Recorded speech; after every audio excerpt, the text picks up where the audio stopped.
नमस्कार दोस्तों, मैथ्स की हमने एक नई सीरीज स्टार्ट की है जिसमें मैथ्स के वीडियो हम आप लोगों के लिए चैप्टर वाइज लेकर आएंगे और एक वीडियो में पूरा चैप्टर आप लोगों को कंप्लीट करवा दिया जाएगा। दोस्तों, मैंने यूट्यूब पर देखा है काफी वीडियो आप लोगों को मिल जाएंगे पर सिस्टमैटिक नहीं मिल पाते हैं, जिससे आप लोगों का पूरा कोर्स कंप्लीट नहीं हो पाता है।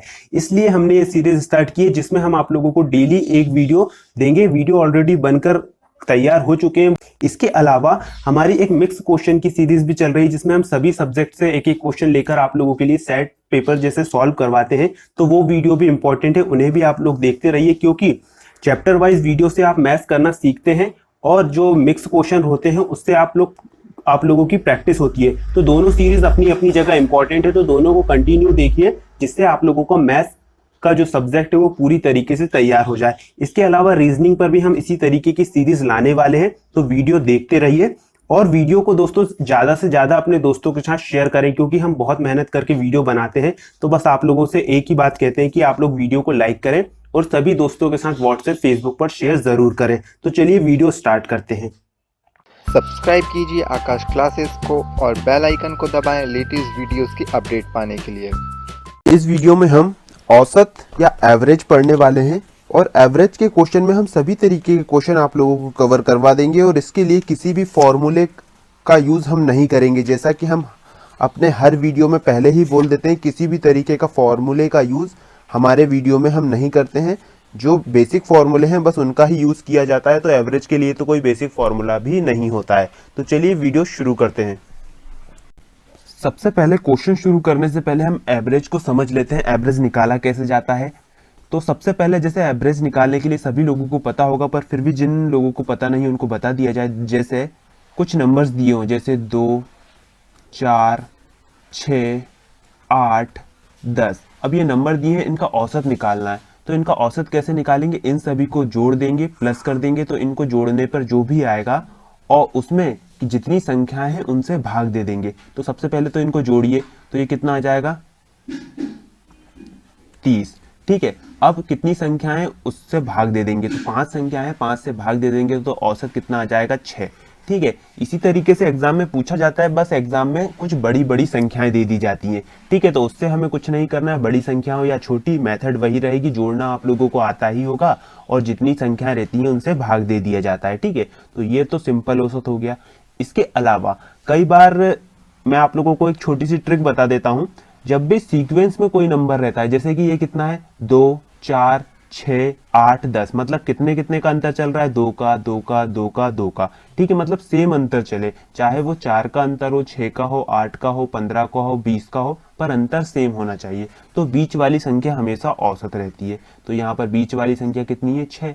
पर एग्जाम में जरूरी नहीं सीक्वेंस में दिया जाए। अगर ऐसी संख्या दे दी 15, 14, 18, 26, 10, तो इन सबको जोड़ना पड़ेगा, फिर आप लोगों को उतनी संख्या से भाग देना पड़ेगा जब औसत आएगा। ठीक है, तो ये दोनों कंडीशन अलग अलग होती है। अब जैसे कि हम एक एग्जांपल और देख लेते हैं समझने के लिए। मान लीजिए संख्या है 10, 15, 20, 25 और 30। अब देखिए यहाँ पर अंतर कितने का? 5 का, 5 का, 5 का, 5 का, यानी कि हम समझ गए अंतर सेम है, यानी कि बीच वाली संख्या औसत होगी। तो इसका औसत कितना आ जाएगा? डायरेक्ट 20। आप सभी को प्लस करके 5 संख्या है तो 5 से भाग दोगे तब भी 20 ही आएगा। ठीक है, तो उससे कोई दिक्कत वाली बात नहीं है। इसके अलावा अब जैसे कई बार एग्जाम में क्वेश्चन आता है, पहले आप लोग इसको समझ लीजिए, इसको मिटा दे रहे हैं। लिखना चाहो तो लिख भी सकते हैं, नोट्स बना सकते हैं आप अपने लिए। अब देखिए यहाँ पर कई बार एग्जाम में पूछ लिया जाता है कि 5 सम संख्याओं का औसत 20 है। ठीक है, 5 सम संख्याओं का औसत 20 है, तो वो संख्या ज्ञात करो। तो अब देखिए सम संख्या क्या होती है? 2, 4, 6, 8, 10, जिसमें 2 से भाग जाता है। ठीक है, तो हम समझ गए सम संख्या मतलब एक सीक्वेंस है। देखिए 2-2 का अंतर चल रहा है, तो बीच वाली संख्या तो हमें 20 मिल गई, यानी कि मैंने अभी आप लोगों को बताया बीच वाली संख्या औसत होती है, तो बीच वाली मिल गई। तो इधर 2 संख्याएं जोड़ देंगे, 22, 24, इधर 2 संख्याएं जोड़ देंगे, 18 और 16। ठीक है, तो ये पूरी हमारे पास 5 संख्याएं बन गई। अब आप लोगों से पूछ सकता है पहली संख्या बताओ, तो पहली संख्या 16 हो जाएगी, या आखिरी संख्या बताओ तो वो हो जाएगी 24। ठीक है, तो इस तरीके से आप लोग समझ सकते हैं। अब कई बार ऐसा हो जाता है कि बीच वाली संख्या रहती ही नहीं है। जैसे एक सीरीज चल रही है 3, 6, 9, 12, 15 और 18। अब इसमें बीच वाली संख्या कहाँ है? बीच वाली संख्या, ये दोनों बीच वाली संख्या है, ठीक है। जब 6 संख्याएं दी हैं तो बीच वाली संख्या कुछ हो ही नहीं सकती है। 5 संख्याओं में आप लोग बता देते हैं तीसरे नंबर की संख्या बीच वाली संख्या होगी, पर 6 संख्याओं में कैसे बताएंगे? तो इसको नहीं बता पाएंगे। तो इसमें क्या होगा, आपको सिर्फ बीच की 2 संख्याओं का औसत निकालना रहेगा। तो इन दोनों को जोड़ के कितना आएगा? इन दोनों को जोड़ेंगे तो 9 और 12 को जोड़ेंगे तो 21 आ जाएगा। 21 में 2 का भाग दे देंगे तो यह जाएगा 10.5। तो औसत हो जाएगा 10.5। सभी को जोड़ के ने की जरूरत नहीं है, सिर्फ बीच की 2 संख्याएं, या तो बीच में एक संख्या आएगी या बीच में 2 संख्या आएगी, तो उनका औसत आप लोग निकाल देना तो आंसर आ जाएगा। एक एग्जांपल और देख लेते हैं, जैसे 8, 12, 16 और 20। अब इसमें बीच वाली संख्या कौन सी? तो इसमें बीच वाली संख्या ये 2 है, तो इन दोनों को जोड़ेंगे तो कितना आ जाएगा? 28 और 2 से भाग दे देंगे तो क्या आ जाएगा? 14। ठीक है, तो बीच वाली संख्या इसका औसत हो जाएगा 14। ठीक है, तो अब आप समझ ही गए होंगे। अब हम क्वेश्चन सॉल्व करते हैं। अब आप लोगों को कुछ समझने की जरूरत नहीं है, और फॉर्मूला तो हमने कुछ बताया ही नहीं है आप लोगों को, तो आप लोगों को याद रखना भी नहीं है। कोई फॉर्मूला हो तो आप उसे भूल भी सकते हैं, क्योंकि कोई भी क्वेश्चन में आपको किसी भी तरीके की फॉर्मूले की जरूरत नहीं पड़ने वाली है। तो चलिए क्वेश्चन स्टार्ट करते हैं। तो देखिए, फर्स्ट क्वेश्चन बहुत सिंपल क्वेश्चन है, हम इसको अभी समझ भी चुके हैं। यहाँ पर संख्याएं दी गई हैं, इनका औसत बताना है। तो यहाँ पर कितनी संख्या दी गई है? 5, और सीक्वेंस में नहीं है, कोई सीक्वेंस नहीं है। देखिए 12, 16, 18, फिर 12 आ गया, फिर 24 आ गया, मतलब कोई क्रम नहीं चल रहा है। तो यहाँ पर औसत आप कैसे निकालेंगे? वही सिंपल तरीके से सभी को जोड़कर जितनी संख्या है उनसे भाग दे देंगे। तो यहाँ पर ये 12 है, प्लस 16 प्लस 18 प्लस 12 और प्लस 24। ठीक है, और इन सबको जोड़ के कितनी संख्या है उससे भाग दे देंगे। तो टोटल 5 संख्या है, 5 से भाग दे देंगे। तो इन सबको जोड़िए तो ये कितना हो जाएगा? 28, 46, 46, 58, 58, 82, 82/5। तो इसको जो भाग दे देंगे, जितना भाग जाएगा बस वही आंसर होगा। तो दे देते हैं 16.4। 16.4 इन संख्याओं का औसत होगा। ठीक है, तो बहुत सिंपल क्वेश्चन था, इसमें समझाने वाली कोई बात नहीं है, बस हमने प्रैक्टिस के लिए ये क्वेश्चन को लिया था। अब नेक्स्ट क्वेश्चन पर चलते हैं। देखिए, ये क्वेश्चन भी पिछले क्वेश्चन की तरह है, यहाँ पर भी 5 संख्याएं दी गई हैं, बस संख्याएं थोड़ी अलग तरह की हैं, पर उससे हमें टेंशन नहीं लेना है। जो हमारी मेथड है हमें वही करना है। तो देखिए, यहाँ पर संख्याएं कौन कौन सी? x+1, x+3, x+5, x+7 और x+9। और इन 5 संख्याओं का औसत हमें पहले से दे दिया गया है 16। पिछले क्वेश्चन में हमने औसत निकाला था, यहाँ पर औसत दे दिया गया है और पूछा गया है x का मान क्या होगा। तो हमें कुछ समझ नहीं आ रहा है, तो हम सभी संख्याओं को जोड़कर जितनी संख्याएं हैं उनसे भाग दे देंगे। तो करके देखते हैं।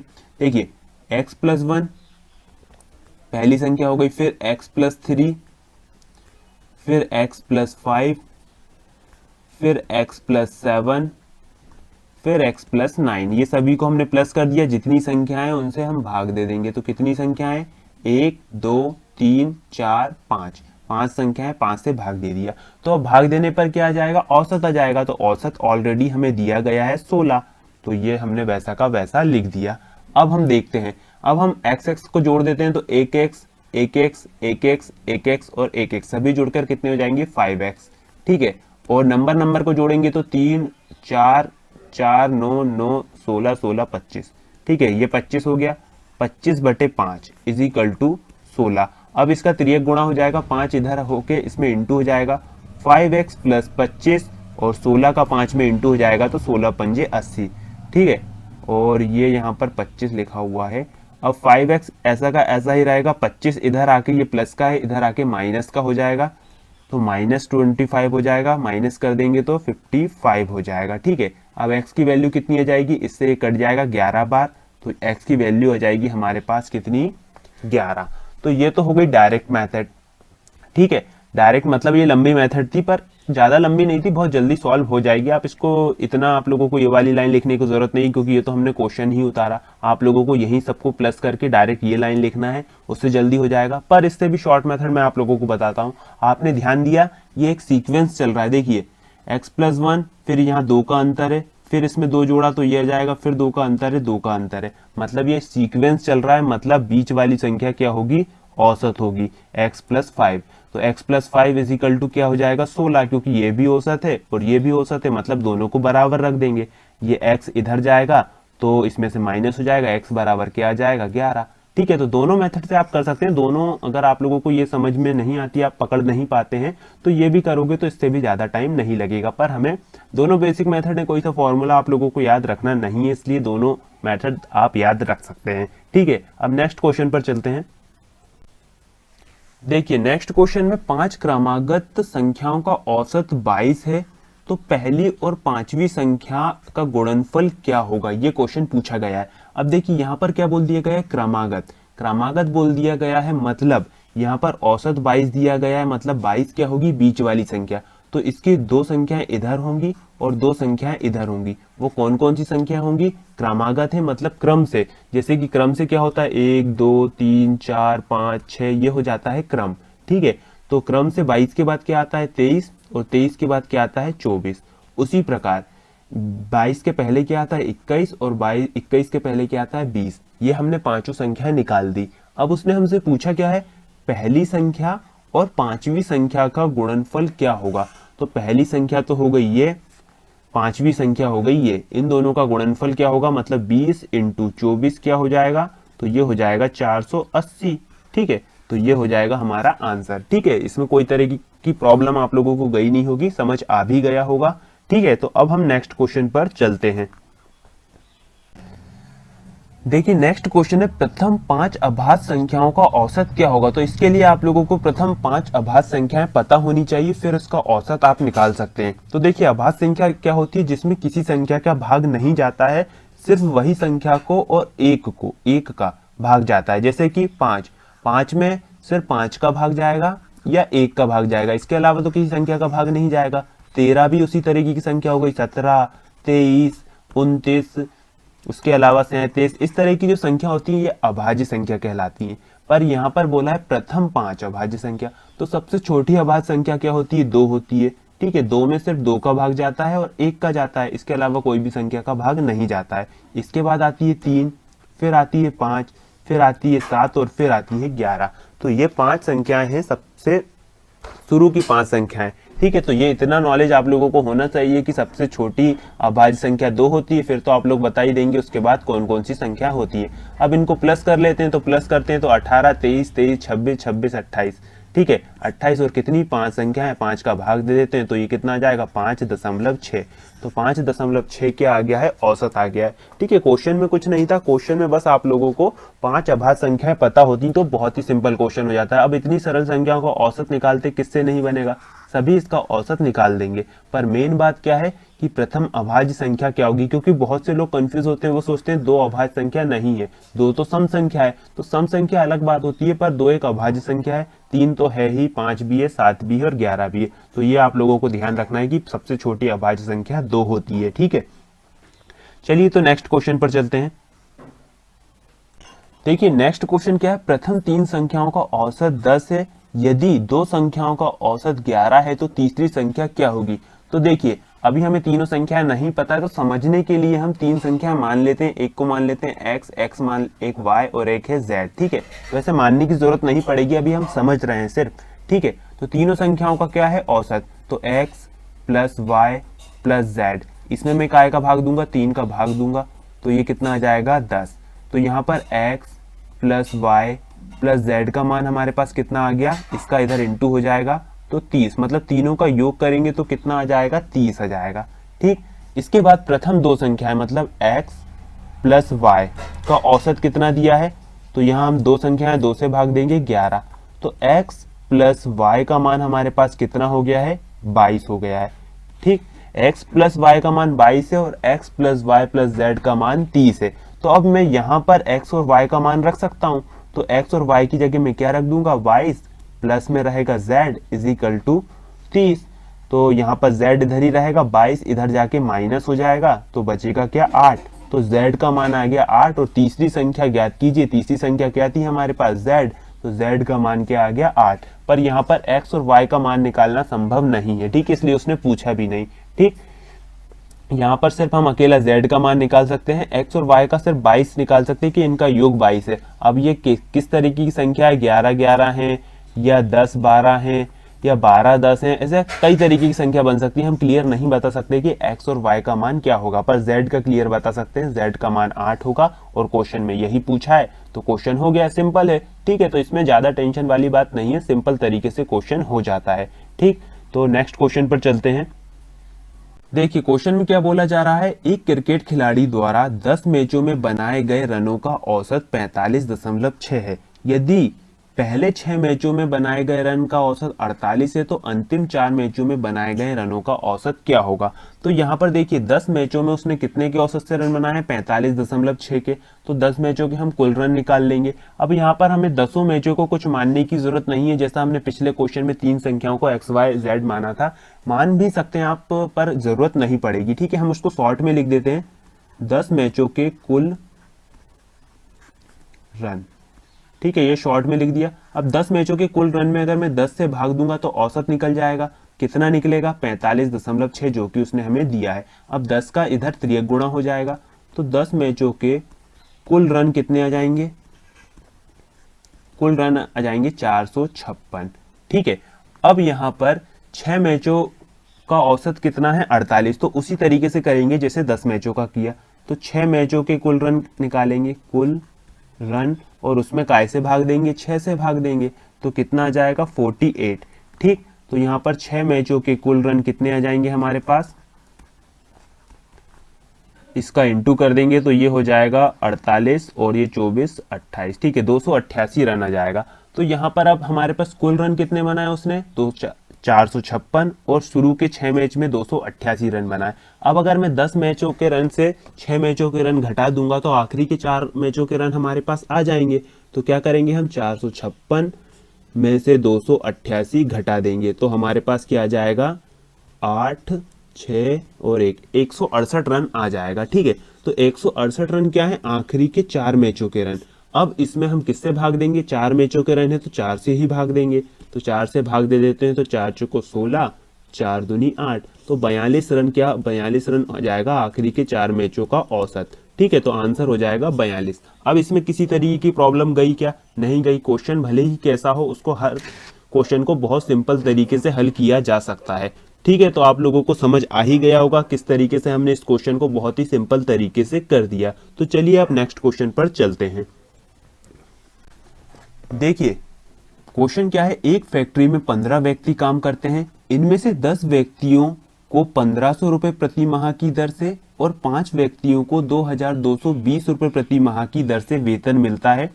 तो फैक्ट्री में प्रति व्यक्ति औसत वेतन कितना होगा। तो यहाँ पर 10 व्यक्तियों का औसत वेतन हमें कितना दिया है, 1500 रुपए, और 5 व्यक्तियों का कितना दिया है, 2220 रुपए। तो जैसा हमने पिछले क्वेश्चन में किया था कि हमने 10 मैचों का कुल निकाला था और 6 मैचों का कुल निकाल लिया था, उसी प्रकार हम 10 व्यक्तियों का कुल वेतन निकाल देंगे और 5 व्यक्तियों का कुल वेतन निकाल देंगे। ठीक है, तो यहाँ पर देखिए 10 व्यक्तियों का कुल वेतन निकालते हैं। 10 व्यक्तियों का कुल वेतन के में हम 10 का भाग दे देंगे तो कितना आ जाएगा, औसत आ जाएगा। औसत कितना आ जाएगा, 1500, जो कि हमें दिया गया है।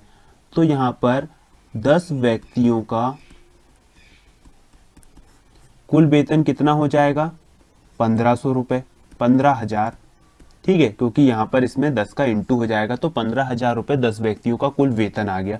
उसी प्रकार 5 व्यक्तियों का कितना आ जाएगा, 5 व्यक्तियों का कुल वेतन में मैं 5 से भाग देंगे और औसत कितना आ जाएगा, 2220 रुपए। तो यहाँ पर अगर हम टोटल इंटू कर देंगे 5 का, तो 5 व्यक्तियों का कुल वेतन जो हो जाएगा वो हो जाएगा, तो इसमें 5 का इंटू कर देंगे, तो 5 का इंटू करने पर क्या आ जाएगा, 11,100 रुपए। ठीक, तो यहाँ पर 11,100 आ गया और यहाँ पर 15,000 आ गया। अब मैं अगर 10 व्यक्तियों का कुल वेतन प्लस 5 व्यक्तियों का कुल वेतन जोड़ दूंगा तो टोटल 15 व्यक्तियों का कुल वेतन आ जाएगा। तो 15,000 प्लस 11,100 को प्लस कर देंगे तो यहाँ पर टोटल 15 व्यक्तियों का कुल वेतन आ जाएगा। तो 15 व्यक्तियों का कुल वेतन अगर हम प्लस कर देंगे तो कितना आ जाएगा, 26,100।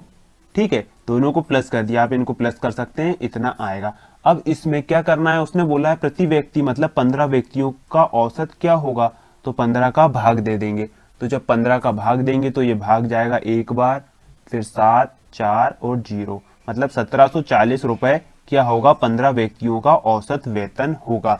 ठीक है, तो समझ आ ही गया होगा। बहुत सिंपल क्वेश्चन था और बहुत अच्छे तरीके से हमने आप लोगों को बता भी दिया है, तो किसी भी तरीके की प्रॉब्लम नहीं गई होगी। आप चाहें तो इन सभी के नोट्स बनाकर लिख सकते हैं। वैसे वीडियो आप लोगों के पास रहेंगे तो आप 1 से 2 बार भी देख सकते हैं, 3 बार भी देख सकते हैं, तो वो आप लोगों की मर्जी है। आप लोग नोट्स बना लें तो नोट्स बना सकते हैं, किसी भी तरीके से आप लोग बस इनकी प्रैक्टिस करते रहिए। तो चलिए नेक्स्ट क्वेश्चन पर चलते हैं। देखिए क्वेश्चन में 5 बच्चों की औसत आयु 7 वर्ष है। यदि उनके पिता की उम्र भी मिला दी जाती है तो औसत आयु 6 वर्ष अधिक हो जाती है। यानी कि पहले 6 वर्ष थी, 7 वर्ष थी औसत आयु, अब 6 बढ़ जाएगी तो 13 वर्ष हो जाएगी। तो उनके पिता की आयु बताइए। तो यहाँ पर हम क्वेश्चन को सॉल्व करना चालू करते हैं। तो पहले पहली लाइन को सॉल्व करेंगे। 5 बच्चों की कुल आयु निकालते हैं। 5 बच्चों की कुल आयु क्या होगी, डायरेक्ट निकाल देंगे, 7 में 5 का इंटू कर देंगे। ठीक है, तो ये हो जाएगी 7 पन्ना 35। ये हो गई कुल 5 बच्चों की आयु।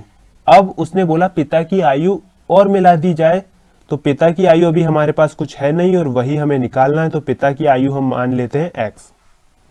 ठीक है, तो 35 में पिता की आयु x हमने प्लस कर दी, तो कुल औसत कितना आ जाएगा, 13। ठीक है, पहले कितना था 7, अब 6 और बढ़ जाएगा तो 13 हो जाएगा। और लोगों की संख्या कुल कितनी हो जाएगी, पहले 5 बच्चे थे, एक पिता और आ गए तो 6।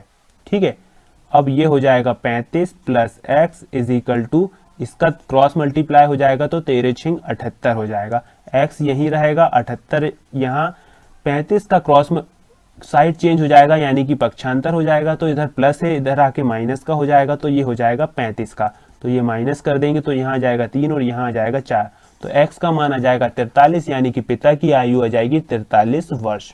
ठीक है, तो यहाँ पर बहुत सिंपल तरीके से हमने इस क्वेश्चन को कर दिया है, कोई भी प्रॉब्लम आप लोगों को नहीं गई होगी। ठीक है, एक बार और आप लोगों को बता दिया जाए। 5 बच्चों की कुल आयु सबसे पहले हमने निकाली पहली लाइन से 35 वर्ष। उसने बोला था पिता की आयु और मिला दी जाए, तो पिता की आयु x मानकर हमने 35 में x जोड़ दिया और उसमें 6 का भाग दे दिया, तो कुल औसत आ गया 13, जो कि हमें क्वेश्चन में दिया गया है कि 7 वर्ष पहले औसत उम्र थी, अब 6 बढ़ गई है तो 13 हो जाएगी। फिर इक्वेशन को सॉल्व करके x का मान निकाल दिया 43 वर्ष, और x जो कि हमने पिता की आयु मानी थी यानी कि 43 वर्ष जो आया वो पिता की आयु आ गई। इसके बाद अब हम नेक्स्ट क्वेश्चन पर चलते हैं। देखिए क्वेश्चन दिया गया है सोमवार, मंगलवार, बुधवार, बृहस्पतिवार का कुल तापमान 38 डिग्री सेंटीग्रेड है तथा मंगलवार, बुधवार, बृहस्पतिवार, शुक्रवार का औसत तापमान 40 डिग्री सेंटीग्रेड था। यदि सोमवार का तापमान 30 डिग्री सेंटीग्रेड था तो शुक्रवार का तापमान क्या होगा। तो यहाँ पर हमें शुक्रवार का मान पूछा गया है और बहुत से दिनों का तापमान दिया गया है क्वेश्चन में। तो अब इसको सॉल्व कैसे करना है, क्वेश्चन बहुत बड़ा दिख रहा है पर आप एक एक लाइन सॉल्व करेंगे, क्वेश्चन अपने आप ही सॉल्व हो जाएगा। तो चलिए शुरू करते हैं, पहली लाइन को सॉल्व करते हैं। सोमवार, मंगलवार, बुधवार और बृहस्पतिवार का औसत तापमान 38 डिग्री सेंटीग्रेड है। तो सोमवार को यानी कि मंडे, इसको हम एम से बनाएंगे, ट्यूसडे को TU, बुधवार यानी कि वेडनेसडे को W और बृहस्पतिवार यानी कि थर्सडे को TH। इसका हम अगर औसत निकालेंगे तो हमें 4 का भाग देना पड़ेगा और औसत कितना आ जाएगा 38 डिग्री सेंटीग्रेड। तो यहाँ पर Monday plus Tuesday plus Wednesday plus Thursday का मान हमारे पास कितना आ गया 152। ठीक है, उसी प्रकार दूसरी लाइन को सॉल्व करते हैं। दूसरी लाइन में क्या दिया गया है, मंगलवार यानी कि ट्यूसडे, बुधवार यानी कि वेडनेसडे, बृहस्पतिवार यानी कि थर्सडे और शुक्रवार यानी कि फ्राइडे। इसका औसत तापमान हमें कितना दिया गया है 40 डिग्री सेंटीग्रेड। तो ये औसत हमने निकाल लिया। तो यहाँ पर फिर से 4 का क्रॉस मल्टीप्लाई हो जाएगा 40 में, तो 4 का 40 में इंटू होगा तो कितना आ जाएगा 160। अब यहाँ पर हमें सोमवार, मंगलवार, बुधवार और गुरुवार का कुल तापमान 152, मंगलवार, बुधवार, गुरुवार, शुक्रवार का कुल तापमान 160 मिल गया है। ठीक है, अब क्वेश्चन में एक लाइन और दी गई है कि सोमवार का तापमान कितना है 30 डिग्री। तो यहाँ मंडे की जगह में 30 डिग्री रख सकता हूँ, तो मंडे की जगह 30 डिग्री रख दिया, बाकी हम वैसा का वैसा ही लिख देंगे और सॉल्व कर देते हैं। तो ये आ जाएगा 152।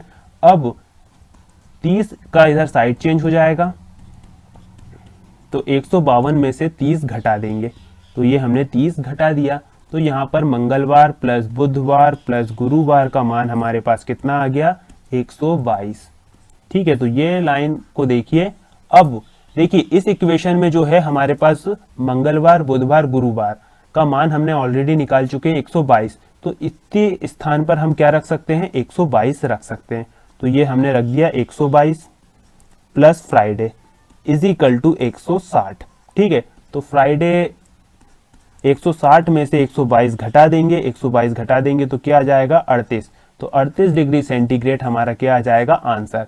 फ्राइडे मतलब शुक्रवार, शुक्रवार का तापमान ही पूछा गया था, तो ये हमने निकाल दिया। देखिए अपने आप क्वेश्चन सॉल्व हो गया और अपने आप शुक्रवार का मान निकल गया। ठीक है, शुक्रवार का ही निकाल सकते हैं, बाकी हम कुछ का निकाल भी नहीं सकते, इस कारण उसने शुक्रवार का पूछा है। आप बस क्वेश्चन सॉल्व करते जाइए, आपका अपने आप आंसर निकल जाएगा। ठीक है, तो कोई भी प्रॉब्लम इसमें गई नहीं होगी। हमने उसने 2 लाइन दी थी, दोनों लाइन को अलग अलग सॉल्व किया।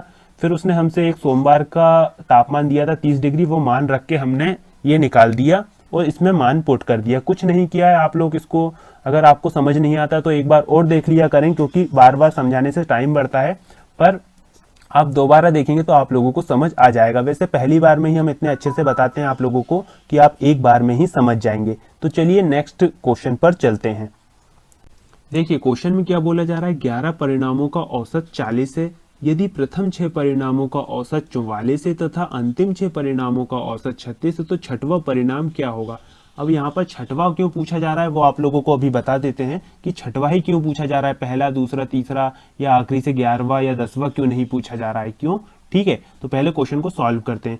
तो यहाँ पर 11 परिणामों का औसत कितना है, 44 है, तो 11 परिणामों का कुल योग कितना होगा, कुल योग होगा 40 में हम 11 का इंटू कर देंगे। 11 का इंटू क्यों कर रहे हैं हम, क्योंकि अभी हम पिछले क्वेश्चन में देख चुके हैं, हम नीचे 11 लिखते थे फिर इधर तिर्यक गुणा कर देते तो एक स्टेप बढ़ जाती थी। अब हमें पता चल गया तो अब हम डायरेक्ट इंटू कर दिया, तो यहाँ कितना आ गया 440। ठीक है, ये क्लियर नहीं लिखा है तो इसको 440। ठीक, अब यहाँ पर प्रथम 6 परिणामों का औसत कुल योग निकालते हैं। प्रथम 6 परिणामों का कुल योग निकालते हैं। तो उसी तरीके से प्रथम 6 परिणामों का औसत कितना है, 44। तो 44 यानी कि 44 में 6 का इंटू कर देंगे तो इंटू करने पर आ जाएगा 264। उसी प्रकार अंतिम 6 परिणामों का कुल योग कितना आ जाएगा, कुल योग कितना आ जाएगा 36 इंटू 6। अब इंटू करेंगे तो ये आ जाएगा 216।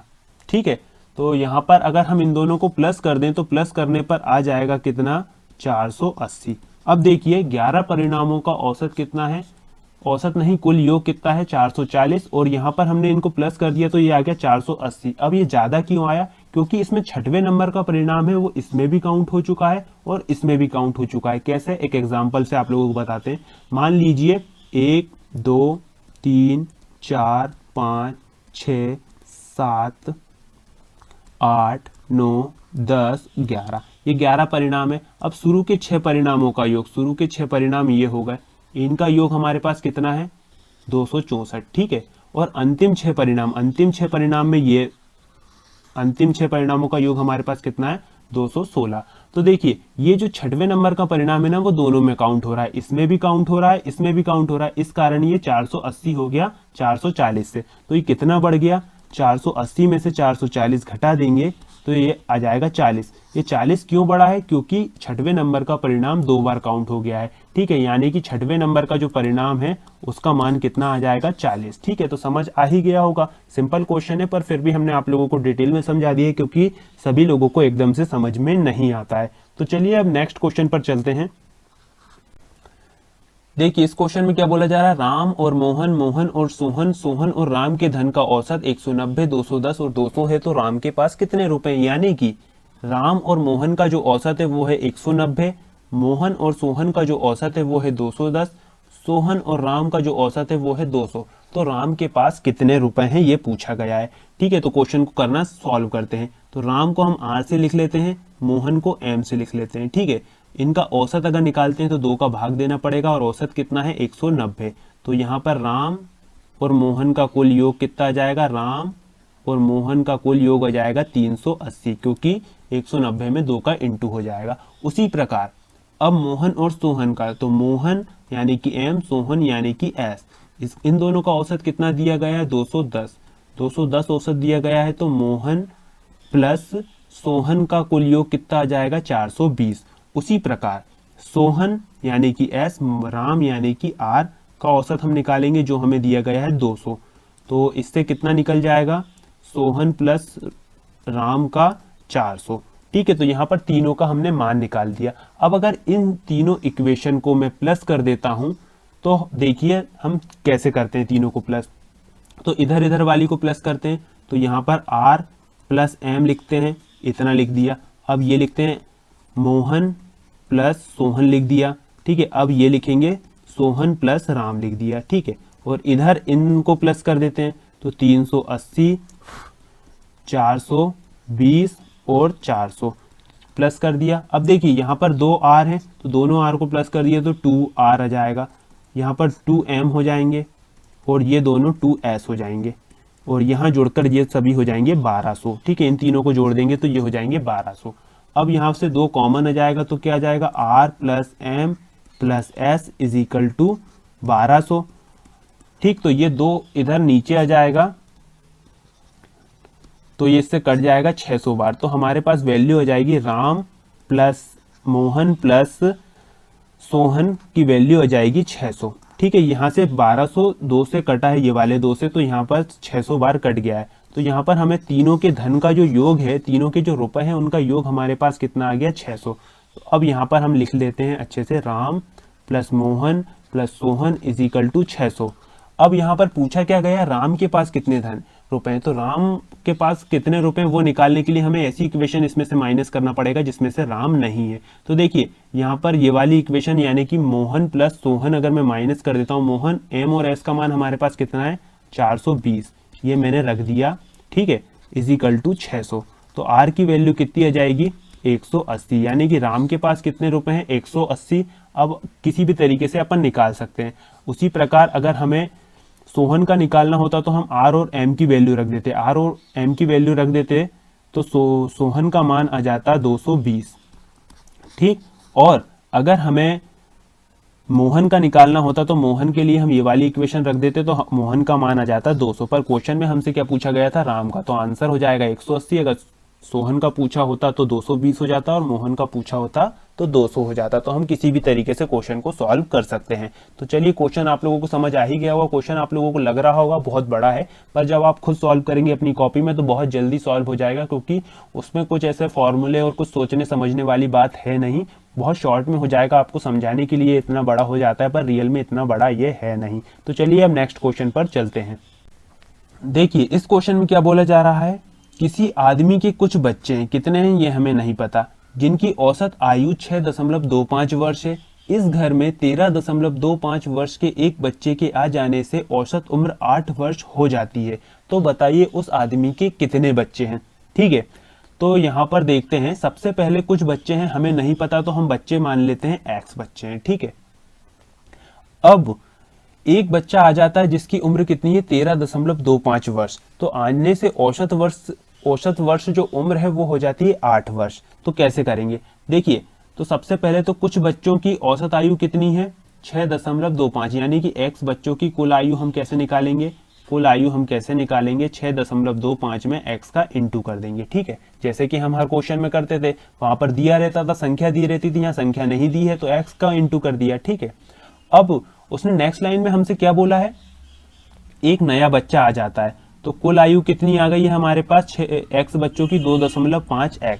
अब एक 13.25 का एक नया बच्चा आ जाता है तो औसत आयु कितनी हो जाती है 8 वर्ष। पर बच्चों की संख्या अब कितनी हो गई है x + 1। ठीक है, क्योंकि पहले x बच्चे थे, अब एक बच्चा और आ गया है, तो कुल बच्चों की संख्या x + 1 हो गई है।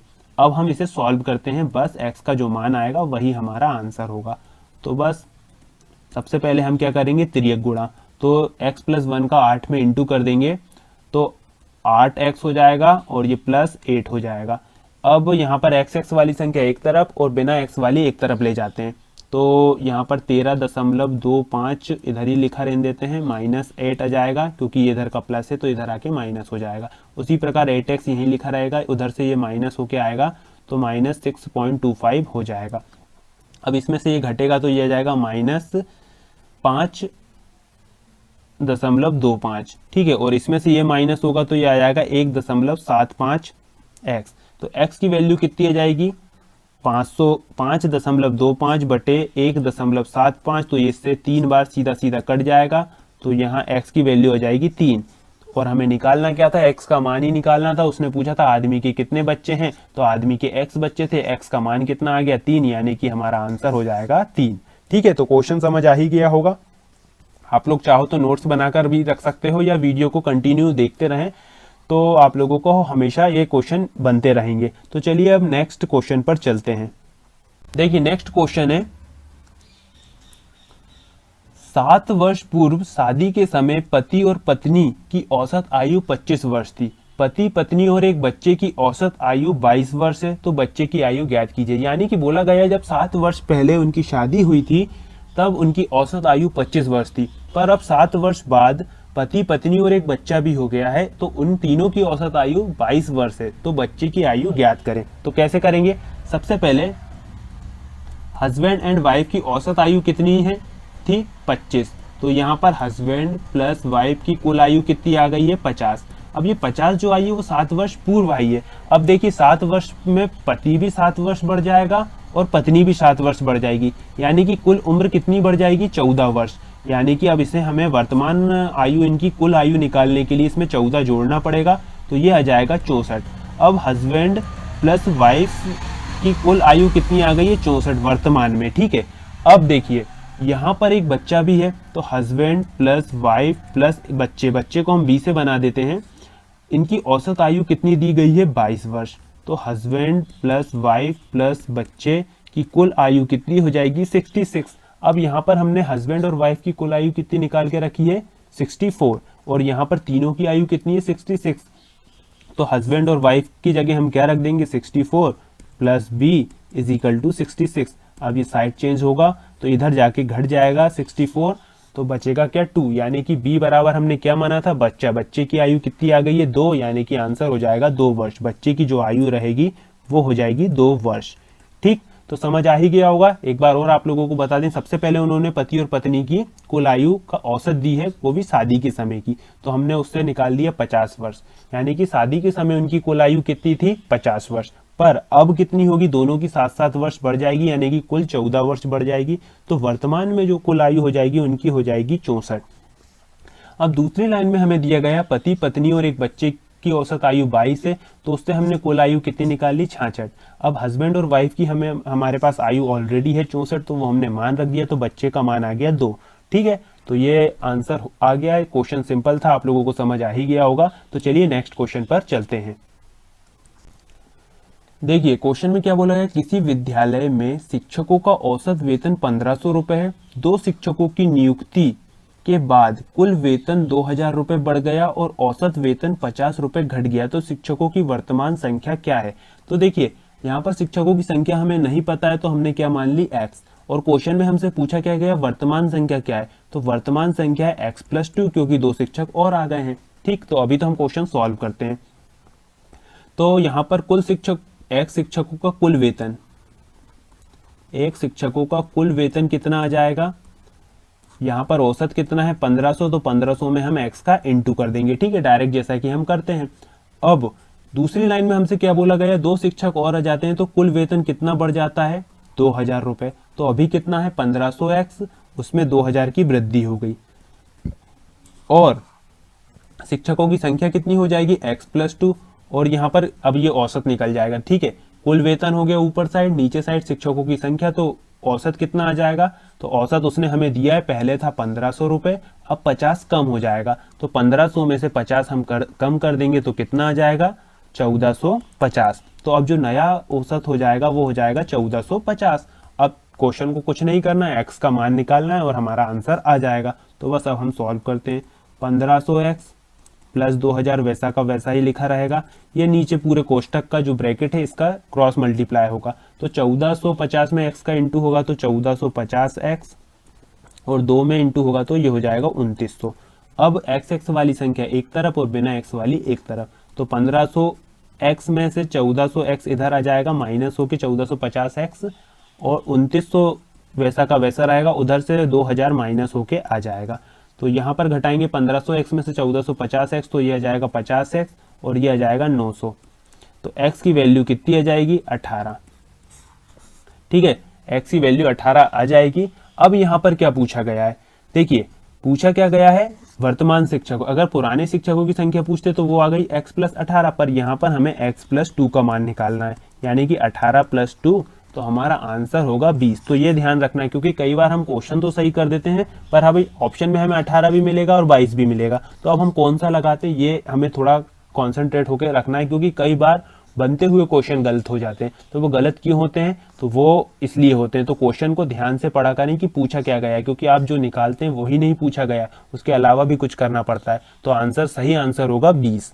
ठीक है, तो अब हम नेक्स्ट क्वेश्चन पर चलते हैं।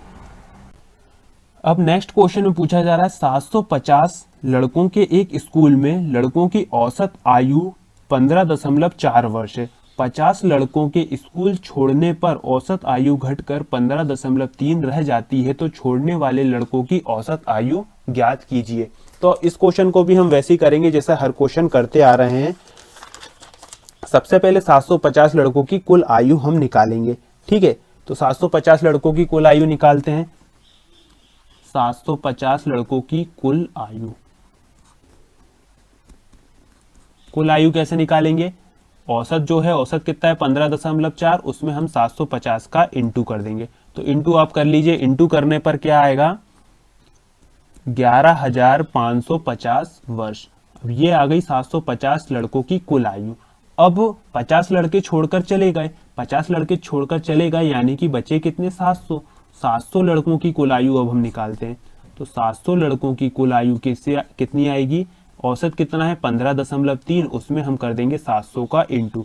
तो 700 का इंटू कर देंगे तो हमारा जो नए इंटू करने पर आएगा वो आएगा 10,710 वर्ष। ठीक है, तो यहां पर देखिए 750 लड़कों की कुल आयु कितनी आ गई? इतनी, और 700 लड़कों की आ गई इतनी। अब देखिए अगर मैं 750 लड़कों की कुल आयु से 700 लड़कों की कुल आयु माइनस कर देता हूं, तो हमारे पास बचे हुए 50 लड़कों की आयु आ जाएगी जो छोड़कर गए हैं। तो यहां हम माइनस कर देते हैं। ठीक, तो माइनस करेंगे तो ये 0, 4, 1 इधर से आएगा, तो यहाँ आ जाएगा 8, 840 आ जाएगा। ठीक है, तो 840 जो बचा है वो बचे हुए 50 लड़कों की आयु है कुल। अब उसने हमसे क्या पूछा है? औसत आयु। अगर कुल आयु पूछता तो 840 हमारा आंसर सही हो जाता, पर यहाँ पर औसत आयु पूछी है तो यहाँ पर हम 50 का भाग दे देंगे, तो इससे ये कट जाएगा। हमारा आंसर आ जाएगा कितना?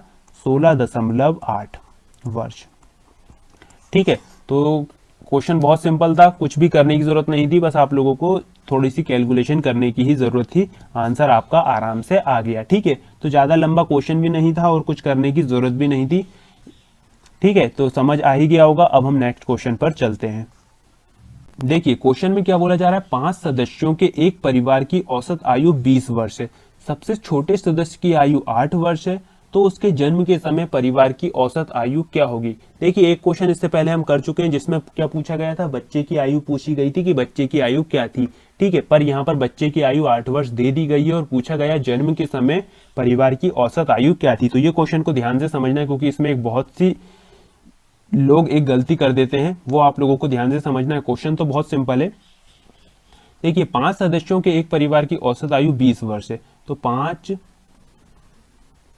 सदस्यों के की कुल आयु क्या निकालेंगे हम? 20 × 5, तो ये कितनी आ जाएगी? 100। ये स्टेप तो हम हर क्वेश्चन में करते ही हैं। औसत के हर क्वेश्चन में ये वाले स्टेप तो बिल्कुल डेफिनेटली होती है। तो आप लोगों को ये तो बिल्कुल समझ आ ही गई होगी हम इंटू क्यों करते हैं। अब उनने क्या पूछा? सबसे छोटे सदस्य की आयु 8 वर्ष हो, तो उसके जन्म के समय। अब देखिए उसके जन्म के समय उसकी आयु कितनी होगी? उसकी तो 0 हो जाएगी। ठीक है, उसके जन्म के समय उसकी तो कोई आयु होगी नहीं, पर हमें 8 वर्ष पूर्व जाना पड़ेगा, क्योंकि 8 वर्ष का है वो, तो 8 वर्ष पूर्व जाना पड़ेगा, तभी उसकी आयु 0 होगी। और उसका जन्म के समय मतलब 8 वर्ष पूर्व में जाने के लिए सभी 5 सदस्यों की आयु क्या क्या करनी पड़ेगी? 8 कम करनी पड़ेगी। तो 5 सदस्य तो सभी की आयु हमने 8 कम कर दी, 8 तो टोटल कितनी कम हो गई? 40 वर्ष कम करनी पड़ी। तो अभी कितनी थी टोटल उम्र? 100 वर्ष। अब हम 40 कम कर देते हैं तो उसके जन्म के समय परिवार की जो कुल आयु थी वो हो जाएगी 60 वर्ष। अब देखना सबसे बड़ी गलती जो होती है, अब हमें क्या निकालना है, जन्म के समय परिवार की औसत आयु। कुल आयु तो निकाल लिए, जन्म के समय 60 वर्ष थी, पर अब हमें औसत निकालना है। तो अब यहाँ पर हम भाग काय का देंगे, 5 सदस्य थे पर अब हम भाग देंगे 4 सदस्य का, क्योंकि सबसे छोटा सदस्य तो उस टाइम था ही नहीं। तो ठीक है, तो हम सिर्फ 4 सदस्य का भाग देंगे तो यहाँ पर आ जाएगा 15। ठीक है, आपको ऑप्शन में अगर आप 5 का भाग देंगे तो 12 ऑप्शन में भी मिलेगा, पर आप लोग उसको टिक नहीं करना है, आप लोगों को 4 सदस्य का ही भाग देना है, क्योंकि उस टाइम सिर्फ 4 सदस्य ही होंगे। ठीक है, तो बस ये एक छोटी सी जो बात है वो आप लोगों को ध्यान रखना है। बाकी क्वेश्चन तो बहुत छोटा सा था, आप ओरल भी कर सकते हैं। ये कैलकुलेशन कोई पेन कॉपी की जरूरत नहीं पड़ेगी इस कैलकुलेशन में। ठीक है, तो अब हम नेक्स्ट क्वेश्चन पर चलते हैं। देखिए क्वेश्चन में क्या बोला जा रहा है, एक छात्रावास में 50 छात्र थे, 10 छात्रों के और आ जाने से भोजन का खर्च 70 रुपये बढ़ गया, परंतु प्रति छात्र औसत खर्च 1 रुपये कम हो गया। तो छात्रावास में पहले 50 छात्रों का खर्च क्या है, यहाँ पर पूछा गया है शुरू में जो 50 छात्र थे उन पर कुल कितने रुपए खर्च हो रहे हैं। ठीक है, तो इस क्वेश्चन में थोड़ा सा अंतर है, वैसे इस तरह के क्वेश्चन हम कर चुके हैं, पर अभी तक इस क्वेश्चन में एक नई चीज है। अभी तक जितने भी क्वेश्चन हमने किए उसमें औसत हमें दिया रहता था, पर यहाँ पर औसत हमें दिया नहीं है, तो यहाँ पर हमें औसत को x मानना पड़ेगा। ठीक, अब यहाँ पर क्वेश्चन सॉल्व करते हैं। 50 छात्रों का कुल खर्च हम निकालते हैं। 50 छात्रों का कुल खर्च कितना हो जाएगा, औसत कितना है x है, तो उसमें 50 का इंटू कर देंगे। ठीक है, तो ये 50x क्या आ जाएगा, कुल खर्च।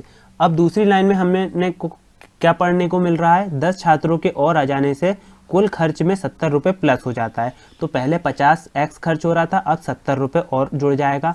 ठीक है, अब इसमें औसत निकालने के लिए हम कितने लोगों का भाग देंगे, 60 लोगों का, क्योंकि पहले कितने थे 50 और 10 और आ गए तो 60 लोग हो गए, तो 60 का भाग देंगे तो नया औसत कितना आ जाएगा, x -1। -1 क्यों किया, क्योंकि उसने बोला 1 रुपये कम हो गया, पहले x रुपये खर्च हो रहा था, अब x -1 खर्च हो रहा है। ठीक है, तो देखिए इक्वेशन बन गई है।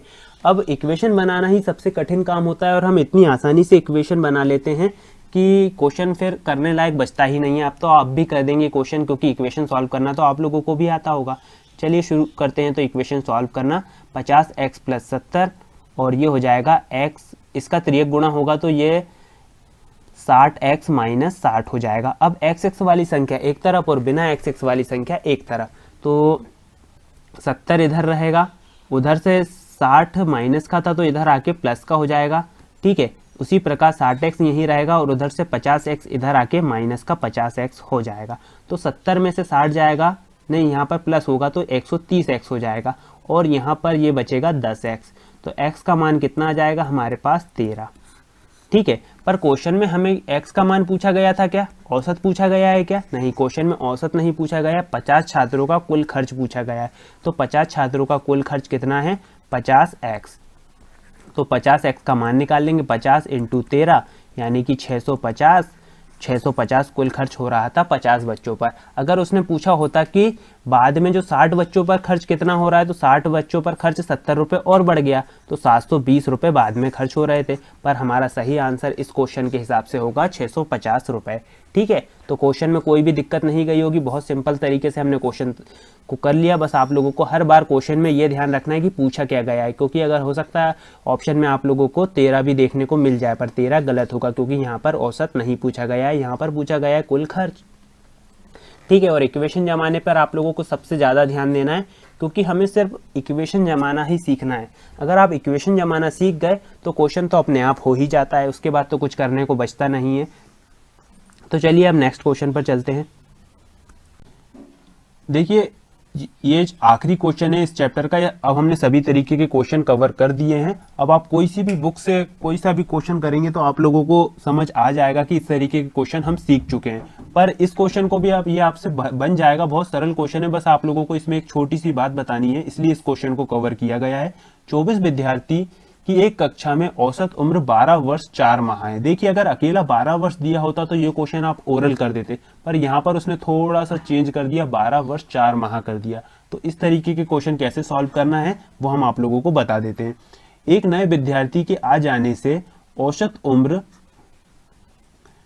12 वर्ष 3 माह रह जाती है तो नए विद्यार्थी की उम्र क्या है। ठीक है, तो इस क्वेश्चन को कैसे सॉल्व करेंगे, करना वैसे ही है, बस थोड़ा सा आप लोगों को ध्यान रखना है।